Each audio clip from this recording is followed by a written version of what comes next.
Hey guys, I wanted to make a video about my lead furnace here. I'm in the process of fabricating a holder for my molds. Basically, some of the lead pots that you can buy that are out there on the market already have a adjustable sort of little platform that you can rest your molds on. This one didn't come with it, so I kind of want to make my own. It's going to be based loosely on the one that's out there already, but I'm going to kind of put my own twist on it and make it kind of unique. Because as you all know, when you're casting, what part gets tired on you? Obviously your forearm, from sitting there holding your molds constantly for, however many hundred rounds you put out. At least I know I do. I do them by the hundreds. So this is a 6-cavity lead mold, aluminum mold, so it's a little bit lighter. But it's kind of, it's longer because it's the 6-hole mold. And after a while, and your arm gets tired from, keeping it under there. So you need a platform. I was using a little aluminum block, but what happens when you get a bigger mold that it won't work? This is my Lyman 45 ACP 4-cavity mold, 250 grain bullet. This thing is a steel block, so it gets really, really heavy. You're casting, you're hot, you're tired. So I think a platform, an adjustable platform here is in order.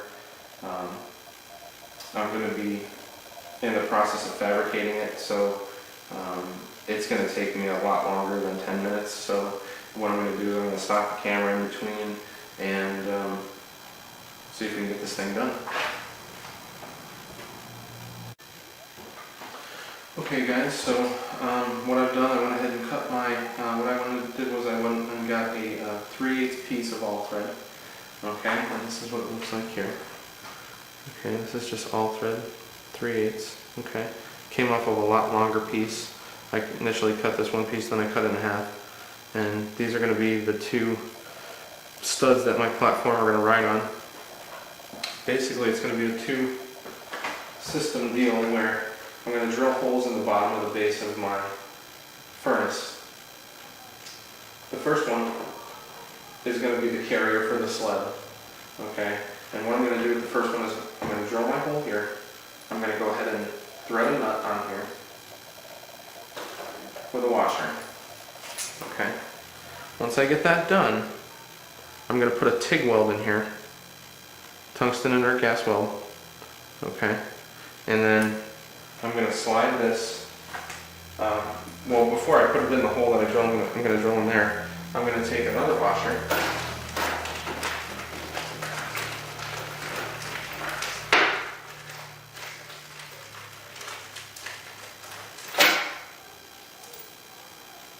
on the top of this. Okay, so I'm going to put another washer. Okay, and then in between the 2 washers is going to be the base. So it's going to sort of look like this. It's going to be through a hole in the base that I drill here. And it's going to look like that.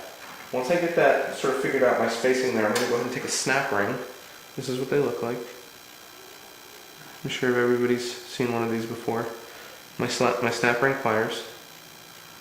And what I'm going to do is, I'm going to put this on the lathe, and we're going to cut a channel, or we're going to cut a groove in the all thread right here that the snap ring is going to go on.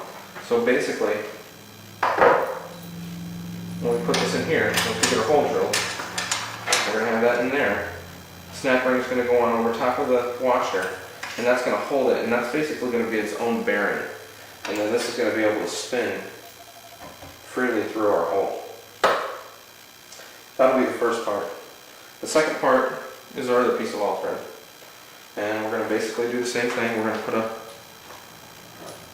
bolt on one end, or a nut on one end, washer on the other end. Okay. TIG weld the center of this. Drill another hole. But with this one, we're going to put this in the lathe and we're going to cut off all these threads. This is going to be smooth. And basically that's going to be the stabilizer for the sled. So the first one's going to be the carrier, this is going to be the stabilizer, and hopefully once I start fabricating it and getting more done, it'll start making sense as it comes together. Alright guys, so I selected the drill bit, and we're going to drill the proper size hole. Got my center punch, and just going to figure out where we want it to go here. And for the first one, that looks about right there. So let's go ahead and center punch it.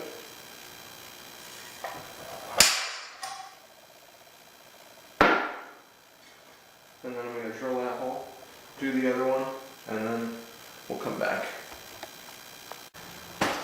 Alright guys, here's our first hole. Okay, we drilled right through. And here's our first one, that's how it's going to be. That first. Okay, now let's figure out the placement for our second one.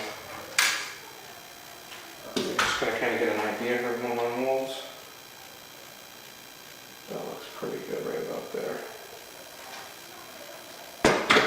Alright, I'm going to mark this and drill it and come back. Alright guys, so this is what we're looking like so far. We have the first one drilled with the nut and the washer underneath. Haven't been welded yet, but they're in place. I like to fit everything up before I go weld and stuff. This one's going to be the one that's going to spin freely in here basically. Then there's going to be a nut on here that's going to ride up and down. That's connected to a carrier, a little plate that's going to come out here. Okay, that's going to, you still have to lay this one down, get it nice and smooth, and basically there's going to be a little carrier, a little piece of steel, flat steel that's going to come out on the side here, that's going to hold my mold in the proper position. I'll be able to adjust it out here. So that's what we're looking like so far, and let me go ahead and get to the next step here and we'll come back. Okay guys, so here we are, we're back, and I had to go ahead and abandon the snap ring idea, and what I did was instead went with a couple nuts here. One locks the other, and that'll stay in place there. Once I get this TIG welded, that'll be able to be spinnable, and that'll lock in place and it won't go anywhere. Here's now, and we have our spindle on this side. Next thing we got to do is we're going to make our carrier. So I have this little piece of steel, and what we're going to do is we're going to get an idea of where we need to cut it and make a rough cut and fit it up a little bit better than after that. So what I'm going to do is I'm going to set it up here, get an idea where I want it to be roughly, and we're going to go something like here and here. And that'll be our rough cut. And once we get that cut, let's go get that cut on the bandsaw right now.